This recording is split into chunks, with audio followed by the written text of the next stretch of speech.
Buenos días. ¿Está Javier? Buenos días. Empezamos de nuevo con las sesiones clínicas hospitalarias. Ha habido un periodo de stand-by que por distintos motivos, aparte de la Navidad, pero antes, no hemos podido hacer sesiones clínicas. Es verdad que, como sabéis, hacemos una rueda de sesiones clínicas, las vamos ofertando por orden alfabético a todos los servicios y cuando no hay sesión es porque el servicio declina la invitación o su turno y lo pospone. Entonces nos quedamos un poco de brazos cruzados porque no tenemos quien nos dé la sesión clínica. Así que os pedimos que cuando a vuestros servicios os toque, por favor que aceptéis el reto y hagáis la sesión clínica, porque si no, no podemos formarnos. Os recuerdo también que para acreditar las sesiones tenéis que solicitarlo por Sofos y apuntaros, porque la gente que se apunta a mano no recibirá la acreditación. Esto ya lo vamos recordando desde hace tiempo, ¿vale? Y nada más, empezamos con la sesión clínica de hoy, que la da la doctora Silvia Layena, que es adjunto del Servicio de Endocrinología y Nutrición del Hospital de Guadalajara, y que va sobre el manejo integral y multidisciplinar de la obesidad. Así que nada, cuando quieras. Gracias. Bueno, pues buenos días a todos. Vamos a hablar, como ha comentado la compañera, del manejo integral y multidisciplinar de la obesidad. Este es un poco el índice que vamos a seguir. Hablaremos de una introducción, un poquito de la fisiopatología y nos centraremos sobre todo en el tratamiento integral, basado en 3 puntos fundamentales: los cambios de estilo de vida, el tratamiento farmacológico, que quizás es lo que tiene más interés porque es lo más novedoso, la cirugía bariátrica metabólica y luego hablaremos finalmente de cuáles son los criterios de derivación a una consulta especializada.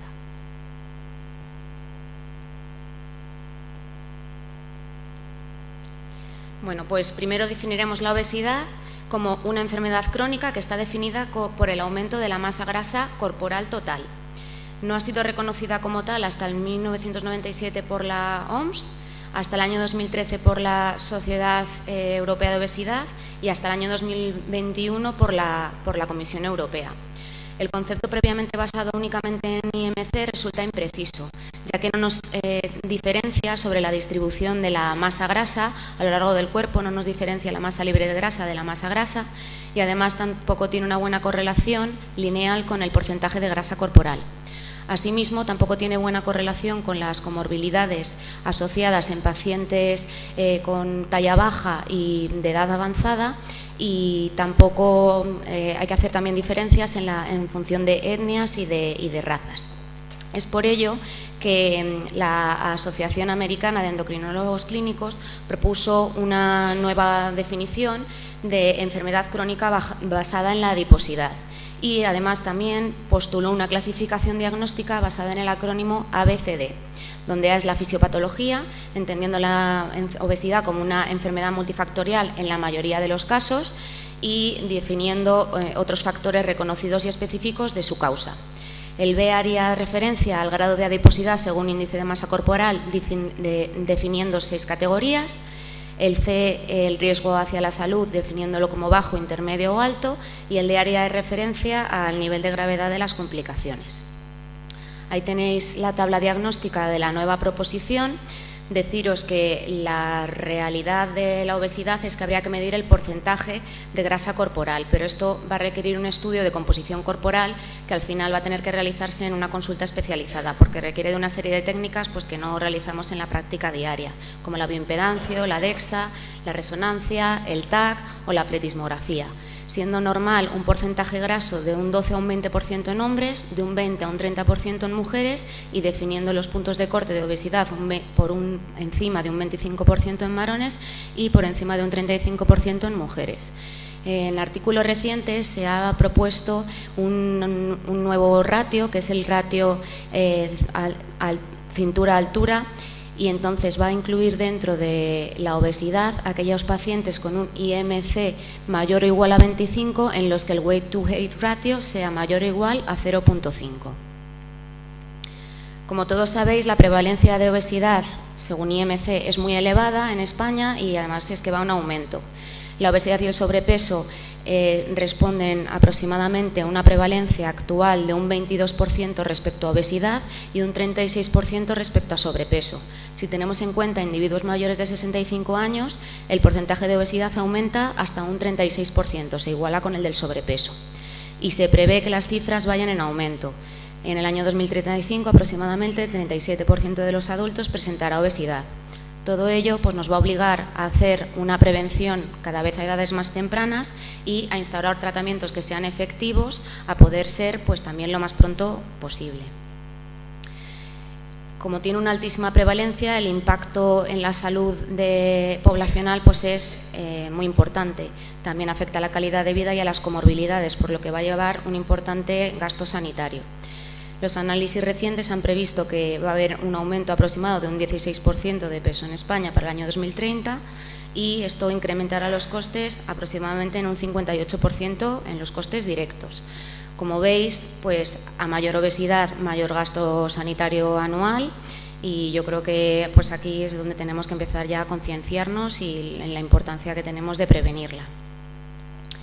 En cuanto a la fisiopatología, siendo su origen la acumulación excesiva de tejido adiposo disfuncional, van a ser múltiples los factores que son intrínsecos y extrínsecos al individuo que van a producir un desequilibrio en el gasto energético tanto en el gasto energético de las cosas que entran y las cosas que salen. Es decir, no se va a variar simplemente en lo que hemos dicho siempre, lo que entra por lo que sale, porque depende de muchos otros factores genéticos, epigenéticos, ambientales, hormonales, farmacológicos, psicopatológicos, del comportamiento, estrés, el sueño, socioculturales. Así, por ejemplo, los trastornos del estado de ánimo van a ser causa y a la vez consecuencia del tratamiento de la obesidad. Si con esto no fuera lo suficientemente complejo, existe una red hormonal muy compleja que se presenta tanto a nivel central como a nivel del resto del organismo, que va a controlar el apetito mediante la ingesta alimentaria, los mecanismos de recompensa y la sensación de saciedad, que al final van a ser tan complejos que vamos a tener que valorarlos todos de una forma conjunta. ¿Para qué nos va a servir esto? Pues para conocer mejor la etiología de la enfermedad y poder buscar nuevas dianas terapéuticas que nos den resultados clínicos efectivos para su tratamiento. Cuando hay un exceso de grasa en el organismo o esta es anormal, se van a producir una serie de cambios en el tejido adiposo con su función de almacenamiento y también con su función como órgano endocrino. El exceso de grasa va a producir una lipotoxicidad que va a dar lugar a una acumulación del tejido adiposo en otros órganos ectópicos que no son el origen natural en el que deben almacenarse, como el hígado, el músculo, páncreas, corazón o cavidad abdominal. Y esto va a estar relacionado pues, con algunas de las complicaciones de la obesidad. Por otra parte, el tejido graso como órgano endocrino va a generar una serie de citocinas proinflamatorios como el factor tumoral alfa, el factor de necrosis tumoral alfa, como citocinas proinflamatorias, adipocinas proinflamatorias, factores de inflamación de bajo grado y van a suprimir la acción de la leptina y la adiponectina, haciendo que la homeostasis del control del peso se vea alterada y produciendo una inflamación crónica de bajo grado que va a ser muy característica de esta patología. Y bueno, como ya sabéis, pues es una enfermedad que va a estar asociada con múltiples complicaciones. Podemos dividirlas en dos grupos fundamentalmente: complicaciones biomecánicas, serían las que tenemos en color azul, y complicaciones cardiometabólicas. La más característica, la diabetes tipo 2, de hecho se acuña el término de obesidad.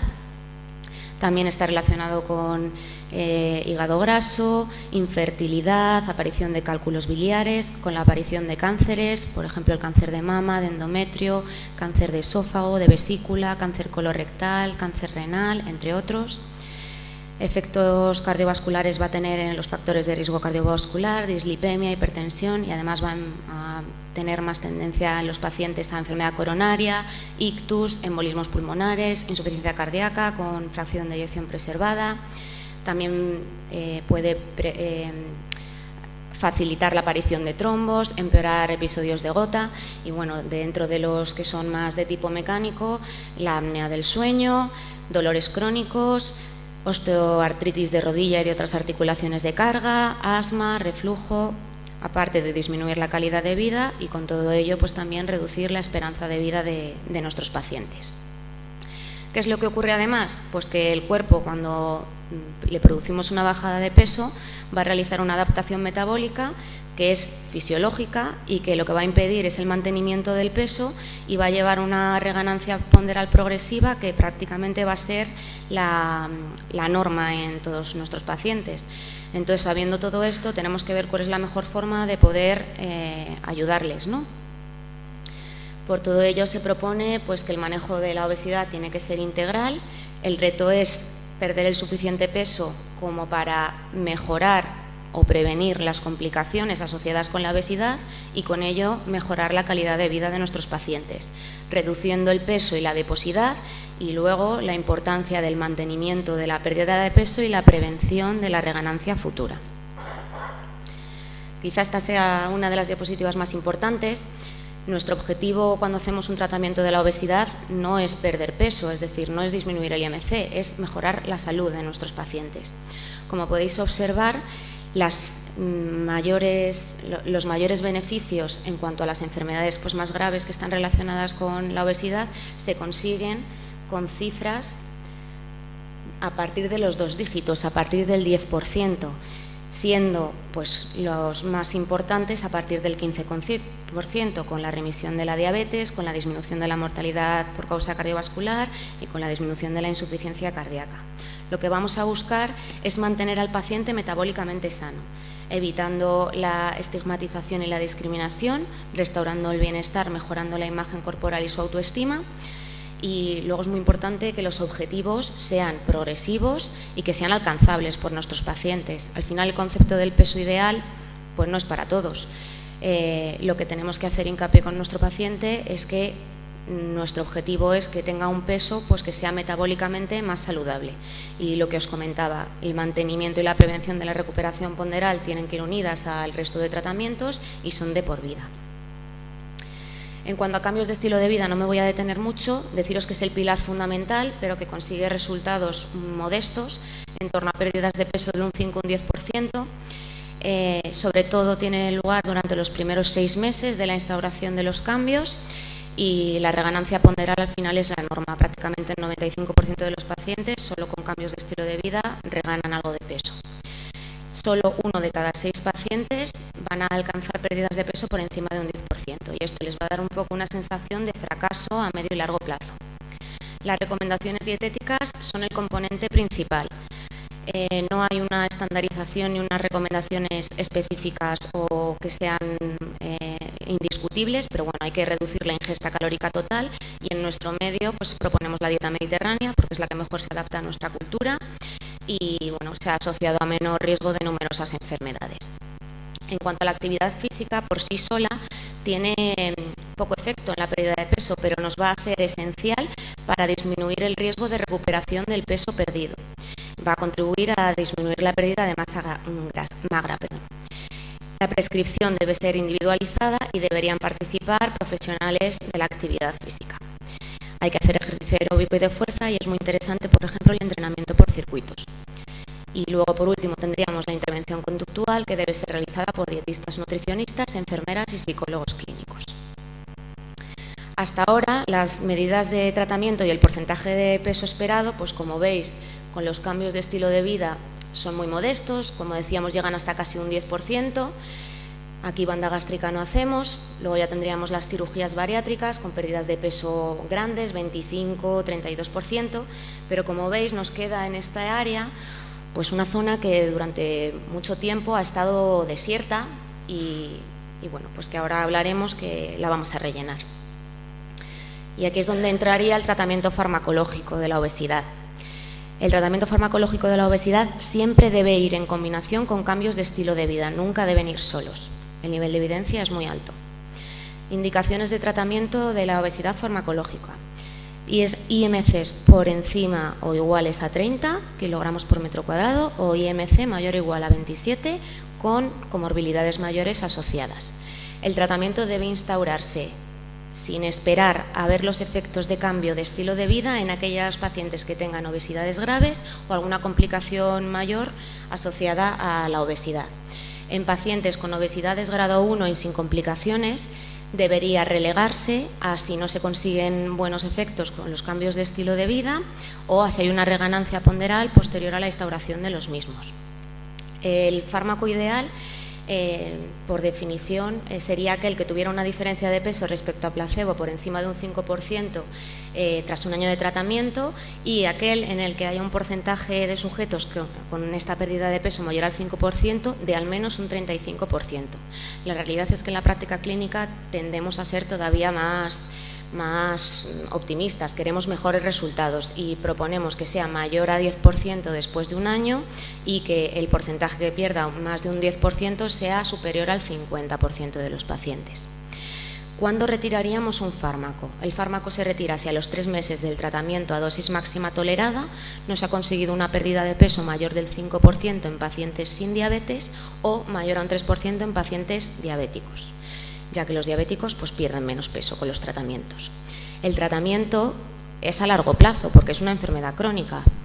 Se postula que mínimo entre 1 y 4 años y con la posibilidad, y que el paciente tiene que saber, que si retira el fármaco es posible que regane parte del peso que ha perdido. ¿Cuál es el desafío principal? Pues la accesibilidad de la población al tratamiento.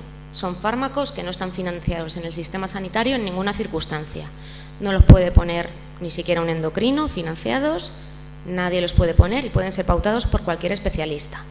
Están contraindicados en el embarazo y en la lactancia y bueno, pues lo que explica esto es la baja tasa de tratamientos que tenemos. Es verdad que ahora yo creo que es un poco más alta, pero en los estudios estaba entre un 2 y un 3%. Y al final el abandono del tratamiento pues también es la norma.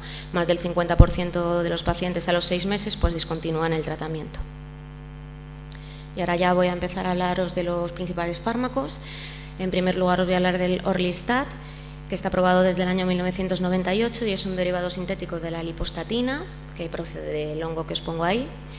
Tiene un efecto a nivel periférico, no a nivel central, como veremos con los siguientes fármacos, y va a actuar inhibiendo las lipasas gástricas y pancreáticas, impidiendo la hidrólisis de las grasas a nivel gastrointestinal en una proporción del 30%. La dosis es de entre 60 y 120 miligramos de Orlistat 3 veces al día y en estudios ha demostrado diferencias de peso respecto al placebo de un 4%. Por lo tanto, va a quedar relegada a una segunda opción terapéutica porque, como decimos, pues no consigue pérdidas de peso mayores a un 5%, que es como lo mínimo que buscamos. Ha demostrado pérdidas de peso de 3 kilos por encima del placebo con disminución de comorbilidades metabólicas asociadas a obesidad. Y, por ejemplo, tenemos el estudio SENDOS a 4 años que demuestra una disminución del 37% de progresión a diabetes tipo 2 en pacientes que tenían prediabetes. Pues una indicación que podríamos hacer es en pacientes prediabéticos y o con dislipemia, con intolerancia a fármacos de acción central, que comentaremos ahora, o que tengan estreñimiento crónico, porque este fármaco, como efectos secundarios, pues puede dar un poquito de malabsorción, da flatulencia, aumento de posiciones, esteatorrea, etcétera.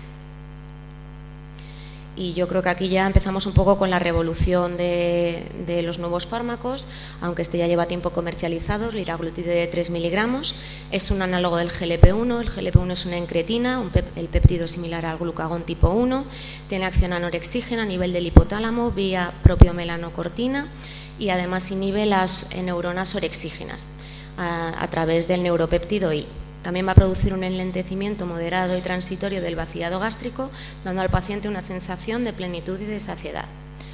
La dosis es la de 3 miligramos, os dejo ahí cómo se realiza el escalado, y ha demostrado junto subcutánea diaria, recuerdo, más cambios de estilo de vida, pérdidas de peso cercanas al 10%, es decir, es la primera vez que hemos alcanzado los objetivos de las dos cifras. El uso es a partir de los 12 años, desde adolescentes, y los efectos secundarios los voy a contar aquí porque son los comunes al resto de análogos del GLP-1.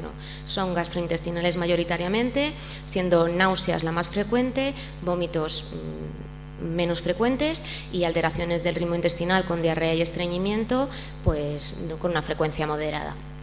Con la escalada de dosis Estos efectos secundarios pues son muy leves y bien llevados por el paciente, porque se produce un efecto de taquifilaxia, es decir, el cuerpo se adapta un poco al efecto del fármaco y tienden a disminuir a lo largo del tiempo.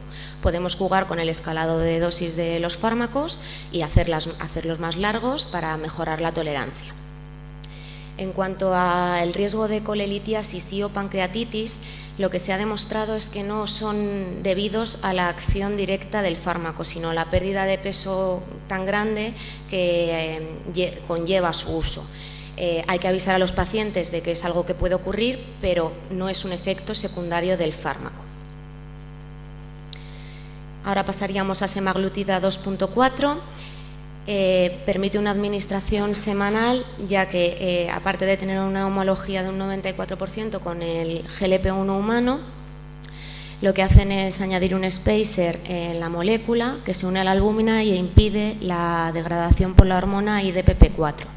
Y esto lo que permite es que pueda ser administrado de forma subcutánea una vez a la semana, lo que facilita la administración del fármaco. Su uso también es de adolescentes a partir de los 12 años. Y bueno, se vio semaglutida de 1 miligramo, ya estaba aprobado para el tratamiento de la diabetes con obesidad. En el año 2017 se vio que había una relación dosis dependiente con pérdida de peso, y es en el año 2021 la FDA y en el 2022 la EMA que aprueban semaglutida de 2.4 para el tratamiento de la obesidad. Se realizaron una serie de ensayos clínicos, que es el programa STEP, que investigó semaglutida 2.4 para el control de peso en personas con sobrepeso o obesidad. Y bueno, pues lo hizo en grupos determinados de pacientes, en diferentes etnias, etcétera. Voy a contaros los resúmenes principales. En cuanto a las pérdidas de peso, induce pérdidas de peso mayores o iguales al 10%. Como podéis observar, las pérdidas de peso varían aproximadamente entre un 16%, entre un 15% y un 18% aproximadamente. Se consiguieron pérdidas de peso mayores del 5% en el 80% de los pacientes tratados, mayores del 10% en el 70% y mayores del 15% en el 50%. Solo tiene resultados más modestos en cuanto a pérdida de peso en el STEP 2, que es el que incluía a los pacientes diabéticos, como os comentaba antes. También tenemos resultados cardiovasculares. Semaglutida 2.4 reduce el riesgo de eventos cardiovasculares mayores en un 20% con respecto a placebo en el estudio SELECT. El SELECT incluyó adultos con sobrepeso u obesidad y enfermedad cardiovascular establecida sin diabetes, y disminuía los 3 componentes del MACE, que serían la muerte cardiovascular por cualquier causa, infarto de miocardio no fatal y ictus no fatal, durante un seguimiento de 40 meses prácticamente. Y también disminuye el tiempo de aparición del primer efecto de componente renal, en un 22% comparado con placebo. La seguridad de semaglutida fue ya consistente, conocido ya con la semaglutida previa y con la clase de los análogos del GLP-1 en general. Fueron muy poquitas las discontinuaciones del tratamiento. Y ya pasaríamos a hablar del último fármaco, que es tirzepatida de 10 miligramos.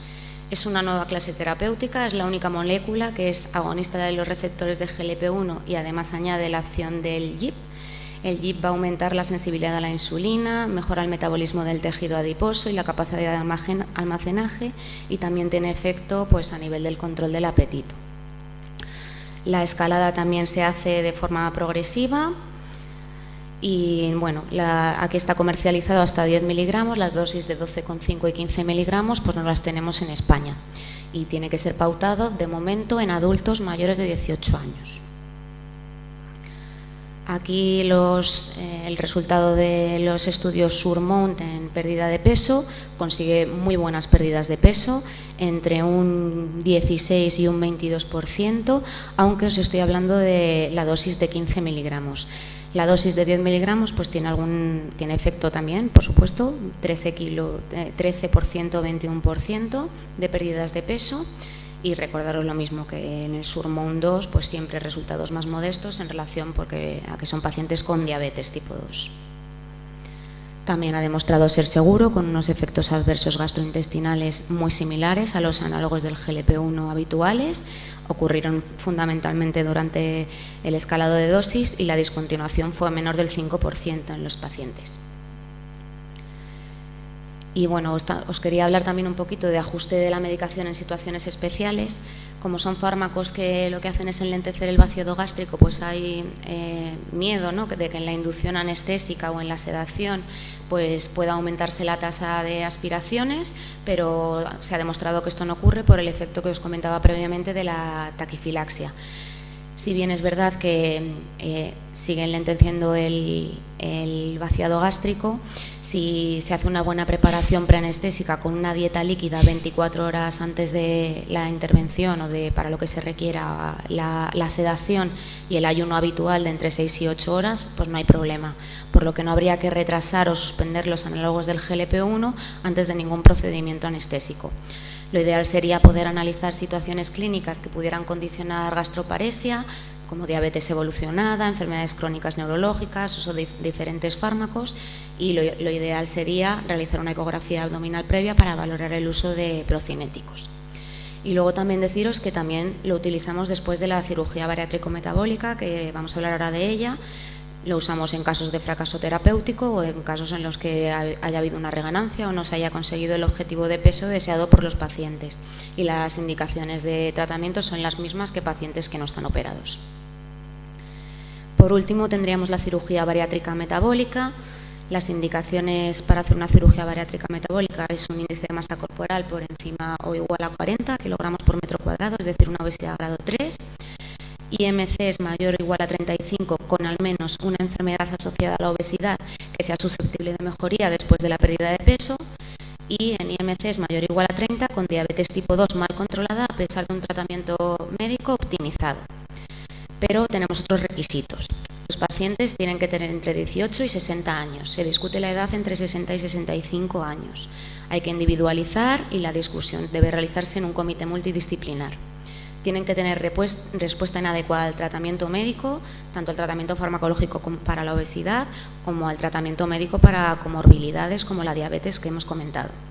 Tiene que tener adherencia a cambios de estilo de vida y al seguimiento que va a precisar de por vida después de esta intervención. Tiene que presentar estabilidad psicológica y o psiquiátrica, ausencia de contraindicaciones como alguna enfermedad grave concurrente o alto riesgo quirúrgico, y debe haber una ausencia comprobada de trastornos endocrinos tratables que sean la causa de la obesidad. Y bueno, ya para terminar, quiero decir pues cuáles serían los criterios de derivación a la consulta especializada en endocrinología y nutrición. Esto es un consenso de la SE2 Emergen que se realizó con atención primaria.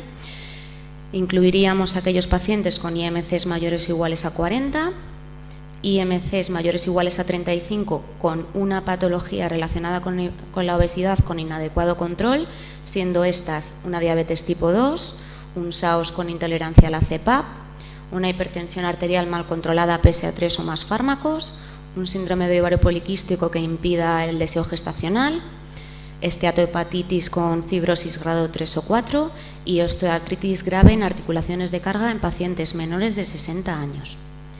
También incluiríamos IMCs mayores o iguales a 35 en los que la pérdida de peso sea prioritaria, por ejemplo, pacientes que estén en una lista de espera para un trasplante, aquellos pacientes que cumplan los criterios que hemos comentado antes de cirugía bariátrica y deseen la misma, y en sospechas de obesidades secundarias. Las obesidades secundarias referentes a endocrinología son la enfermedad de Cushing o la acromegalia y no el hipotiroidismo, ¿vale? Y luego también si sospecháis alguna obesidad sindrómica por una facies característica, por ejemplo el síndrome de Prader-Willi, pues también habría que remitirlo. Se tienen que cumplir todos estos requisitos y aparte el paciente debe estar motivado y debe haber intentado ya un abordaje en atención primaria, habiendo sido este infructuoso o bien pues, que requiere una valoración específica por alguna de las circunstancias que hemos comentado. Hay una serie de consideraciones especiales. Si sospechamos un trastorno en la conducta alimentaria, habría que derivarlo al servicio de psiquiatría o a una unidad de trastornos de la conducta alimentaria especializada, que en este centro pues nosotros no tenemos. Los IMCs entre 30 y 35 kilogramos por metro cuadrado deben manejarse siempre en atención primaria. La obesidad de ese grado debe manejarse en atención primaria y si tiene algún mal control de alguna de las complicaciones, deben ser enviados al especialista correspondiente. Si tiene una diabetes tipo 2 mal controlada, vendrá endocrino para el control de la diabetes, pero no para el control de la obesidad. Ese debe realizarse en atención primaria. Y siempre van a quedar excluidos de la derivación a la consulta pacientes que estén desmotivados y que no hayan intentado cambiar de hábitos en el médico de cabecera. ¿Cómo realizar una adecuada derivación? Pues en primer lugar que conste el motivo de la derivación, unos datos clínicos básicos como edad, índice de masa corporal, sabéis todos cómo se calcula, os dejo ahí los diferentes grados de obesidad. Perímetro de cintura, muy importante, se mide con el paciente en una expiración no forzada y por encima de la cresta ilíaca anterosuperior. La presencia de complicaciones y su grado de control y si tiene otros antecedentes personales o familiares de interés. Habría que valorar también una historia sobre la obesidad, cuándo inició, cuándo empeoró, algún desencadenante, etcétera. Acciones que hayan sido realizadas en atención primaria, adherencia a cambios de estilo de vida, si ha iniciado algún tratamiento farmacológico, cuál ha sido la evolución del peso desde que ha iniciado los tratamientos, existencia de deseo de cirugía bariátrica si es que cumple los criterios y luego una analítica reciente. Muchos nos llegan sin analítica o una analítica de hace 5 años, ¿vale? Debe incluir por lo menos un hemograma, una glucemia, una hemoglobina glicosilada, un perfil lipídico, una función renal y una función hepática. Si la sospecha clínica es de que pueda haber una alteración en la función tiroidea, pues también una TSH. Y luego también debe constar si existe algún tratamiento farmacológico de otras patologías, sobre todo si son fármacos que pueden influir en el aumento de peso. El perímetro de la cintura, perdonadme que no os lo he dicho, es patológico por encima de 102 centímetros en hombres y por encima de 88 centímetros en mujeres. Hablaríamos de obesidad abdominal. Y ya para terminar, una serie de conclusiones. Pues la obesidad es una enfermedad crónica y por lo tanto su tratamiento también nos va a incluir a todos porque tiene unas prevalencias muy altas, por lo que nos lo vamos a encontrar todos en la consulta. Hay que evitar la estigmatización de los pacientes con obesidad porque lo que produce son retrasos en el diagnóstico y en el tratamiento.